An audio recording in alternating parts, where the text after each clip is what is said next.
Assalamu alaikum and hello everyone. Welcome to Halal Peso Talks. I am your host Darren Athena Tagtag.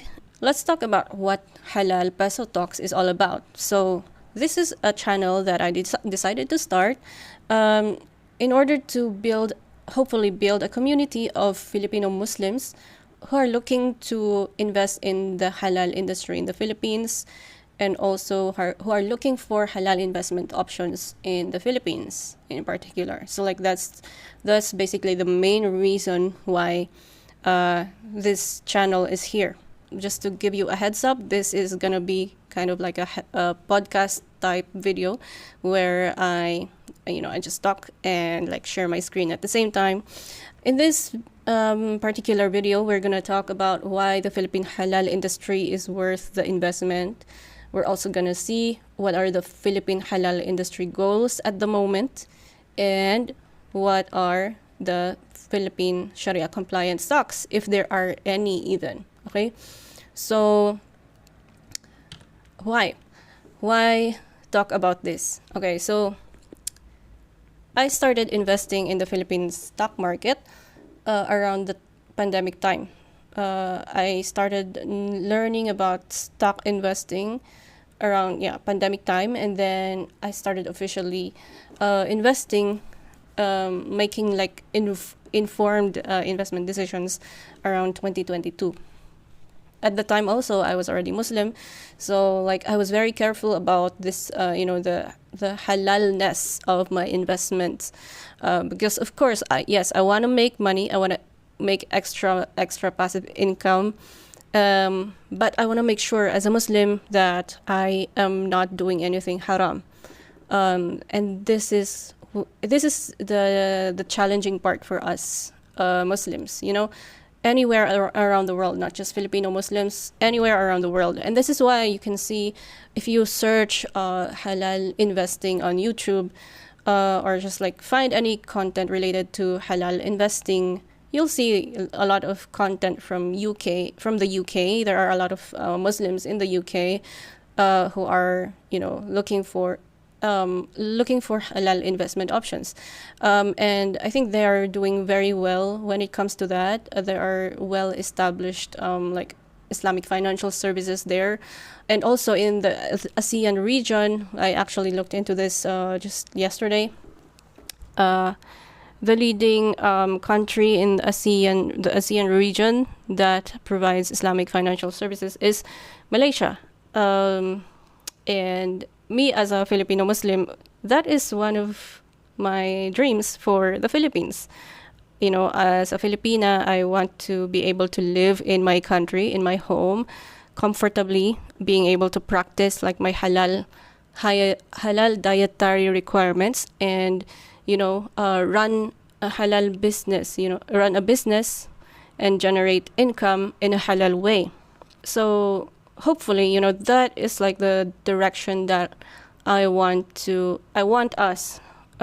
this community to head towards, to hopefully develop Islamic financial services available in the Philippines, somewhere in the future. So there are, if I'm gonna talk about the challenges for Filipino Muslims who are trying to make money or like have like halal income in the Philippines, there are endless lists of challenges. So we're not gonna dive too much into that. What this video is basically going to be about, what I'm gonna be discussing here, is mostly on the hopes. What can we be hopeful for as Filipino Muslims with regards to making halal investments in our country? First, let's start with why the Philippine halal industry is worth the investment. Okay, so you may not know this, but the government actually has plans to develop the halal industry in the Philippines. And the reason I wanted to discuss this here is because I feel like these pieces of information are under-communicated in our country, as in you cannot see news on GMA, articles and even news pieces on GMA News talking about, the halal industry, the latest updates in the halal industry. And I was even surprised when I learned what I learned when it comes to the latest updates about the halal industry. Because, as someone who is not within the industry, I don't know what's going on. I don't know what are the latest developments. And being an aspiring wealth manager for Muslims, a halal wealth manager, this is something I learned that I need to know. And I think that this is something that Filipino Muslims who are, of course, looking to build their wealth in the halal way need to know. I actually asked ChatGPT about what are the latest developments in the halal industry in the Philippines. So I'm just gonna show you. So the Philippine halal industry has seen significant advancements recently, driven by both national agencies and local government units to enhance its global presence and economic impact. So ito yung mga these are the things that we are not seeing on our regular Filipino news sources. So our country actually has national initiatives. So there's this thing called National Halal Industry Development Office. It was just established in December 2024 by the Department of Trade and Industry. It was inaugurated by the DTI. So it's the NHI NIDO for short. Basically, it is to centralize and streamline halal development efforts across the country. And this office aims to position the Philippines as a competitive player in the global market, which is projected to reach $4 trillion by 2028. So there is even an article here, to prove that, it's from a legit source. So I will hopefully leave a link to this article if you'd like to read it. Back in 2017, I made a documentary about the halal industry in the Philippines. I was studying filmmaking in Cebu, and that was the documentary I made as part of my thesis. So here on YouTube, you can find my documentary about the halal industry in the Philippines. I uploaded it on my personal YouTube channel. But I'll hopefully leave you a link in the description if you would like to watch this. Maybe you've already seen it, maybe not.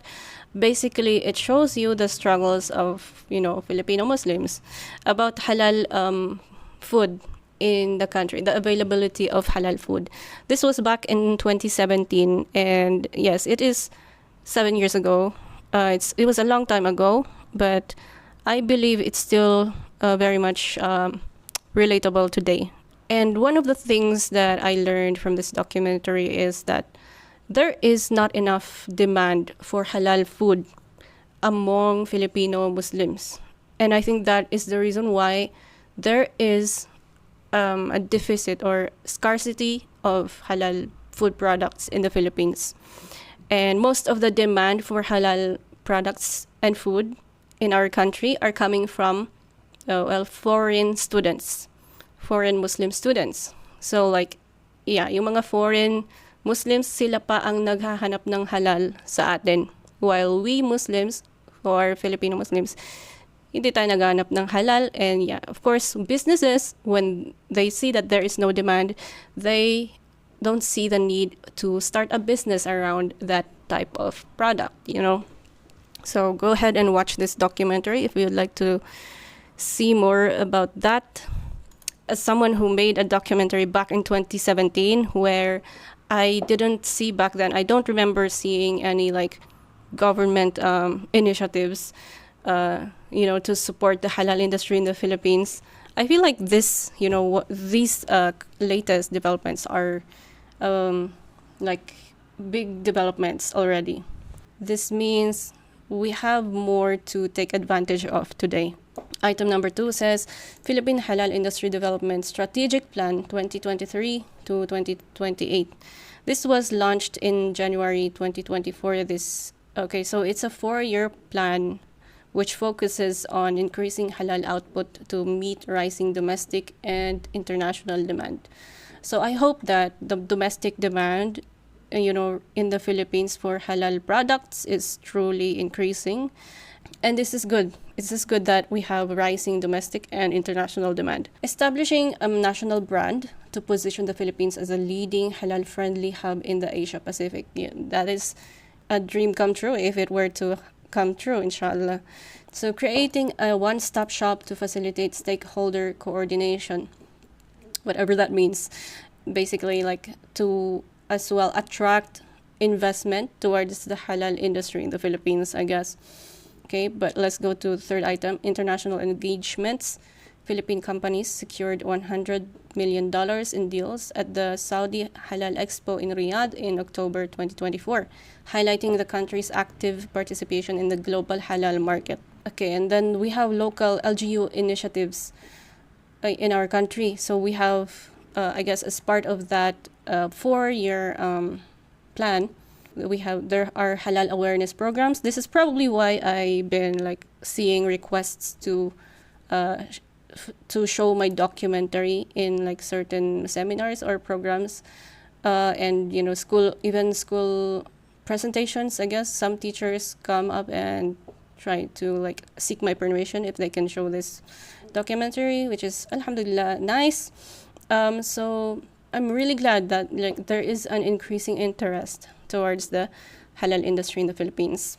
Okay, another reason why I wanted to start this channel as well is that, as someone who has been trying to find halal investment options, I keep trying to find content about halal industry in the Philippines, and there is very limited number of content discussing this, and this is why I want this channel to be a place where the halal industry is being talked about. There is an ongoing conversation about the industry, the latest developments, and what can we be hopeful for.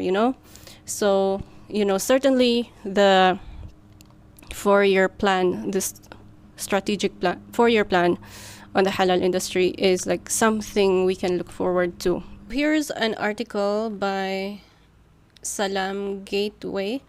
This was an article from back in January 2024. So that was when the Philippines launched the strategic plan to double output by 2028. There's also this other article that was written around the same time last year, January 2024. DTI launches 4-year plan to push halal industry growth. So we can see that the government, DTI, they have this project to grow the halal industry in the Philippines for the next 4 years. So let's just go through the bullet points of the article. The plan aims to harness the growing economic potential of the sector. Projections show doubling of both domestic and international output by 2028, unveiled through the Philippine Halal Development Strategic Plan on January 23. The initiative not only focuses on attracting 230 billion pesos in investments, but also aims to create 120,000 jobs over the next 4 years. Okay, so job creation is another good thing, for the Philippine economy. As part of this endeavor, the government is set to launch a unified national brand, emphasizing the Philippines as the rapidly expanding and most halal-friendly hub in the Asia-Pacific region. I don't know why there is a question mark over there, but this particular bullet point, I don't see anything yet. I currently don't live in the Philippines for me to see what's actually happening, but I don't know. I don't see any talks yet about like a national brand, a national halal brand in the country. So I don't know. It's definitely a good thing, but yeah, apparently may ganun daw. So another article here, Philippine Halal Blueprint targets to double output by 2028. Basically the same thing from another source, Philippine News Agency. So yeah, I'll just leave you a link to these articles for you to read. But this is just to show you that it's for real. It's a real thing that there is indeed a 4-year plan by the Philippine government. to boost the halal industry in the Philippines. And they have very ambitious goals by, even saying that making the Philippines as a leading halal-friendly hub in the Asia Pacific, which is, right now it is like around the bottom of the list. It is out of the Asian countries I've visited, Philippines is at the bottom of the list of halal-friendly, countries. So it would be great. It would be amazing to see the Philippines as a halal-friendly hub in the Asia Pacific, inshallah. So I guess, this just goes to show that we have things to look forward to as Filipino Muslims who are looking for halal ways to make income in our country. Okay, so that is one of the things that I want to discuss further in future episodes in this channel, so we can truly see that the Philippine halal industry is worth the investment, because as of now it is not. There's still a lot of room for development, so it's a good time to invest in the halal industry in the Philippines. And another thing to keep you hopeful is that the government has actual goals to develop this industry. So yeah, another plus, another good sign that it is a sector worth investing in, inshallah. The third bullet point here, PSE Shari'ah-compliant stocks. I've actually been dying to make content about this. Maybe I'll make a separate videos like discussing this in further detail in the future. But for this episode, I'll just show you an overview that maybe I just want to tell you that you can actually find a list of Sharia-compliant securities in the Philippine Stock Exchange website. I don't know if you already know that, but to me, this feels like a secret that nobody knows. And yeah, as of now, maybe it's around less than 100 stocks. But if you're wondering about what standards they're using to come up with this list, well, they are adhering to AAOI-FI. Yeah. So that's basically you have the meaning here. Accounting and Auditing Organization for Islamic Finance Institutions is a well-known standard, Sharia standard internationally. I've done some research on this before. I think it's from Bahrain, and it's well known internationally. I think even in the UK they also adhere to these standards. So maybe I'll make a whole video exploring this further. But that's something new that I hope that you learn out of this video. That we actually have Sharia compliance securities listed in our PSE website. It means that, most stocks in the Philippine Stock Exchange are not Sharia compliant, but it's good that we have this kind of list, considering that our country is, it's not a Sharia compliant ecosystem. So to say. These are the types of content that I'm hoping to make more of in the future, inshallah. Mainly, I want to talk about halal investing through the stock market in the Philippines, because there is very limited knowledge regarding this, and I think that a lot of us Filipino Muslims are not aware and not educated enough to be confident in making investments in the stock market in the Philippines. So it's not very straightforward. That's what I would say when it comes to halal investing in the stock market in the Philippines. So if you're being very cautious about this, you're in the right place. You should be cautious, and you need to know how to pick stocks, especially Sharia compliant ones, and how to purify your earnings from those investments in order to truly adhere to the Sharia. Just a further background about me. I'm not an expert about the Philippine halal industry. Neither am I an expert in finance. And as you can see here, I'm an aspiring CFA charter holder, which means I'm in my learning journey I want this to be a place for us to collectively learn from each other. So I am not saying that I am an expert in the halal industry and even in halal investing itself. So this is something that I am continuously trying to learn. So to me, this channel is a place for me to share what I know to whatever level it is. And like I said, I am an aspiring financial professional, particularly in Islamic finance. And so I want this to be a place where we can all grow together as, as a community of Filipino Muslims who are, looking to know more about the halal industry and about Islamic finance itself. Because Islamic finance, it's a growing field of research. So like because of the continuing development in the financial industry, you have now the concepts of cryptocurrency, Bitcoin and such. And for that reason, there is continuous development in the Sharia side of these things. So maybe that is all from today. And I hope to make more videos around the topics I discussed today. And I look forward to hearing more from you guys. And I'm very curious what you guys think. Assalamu alaikum and have a nice day.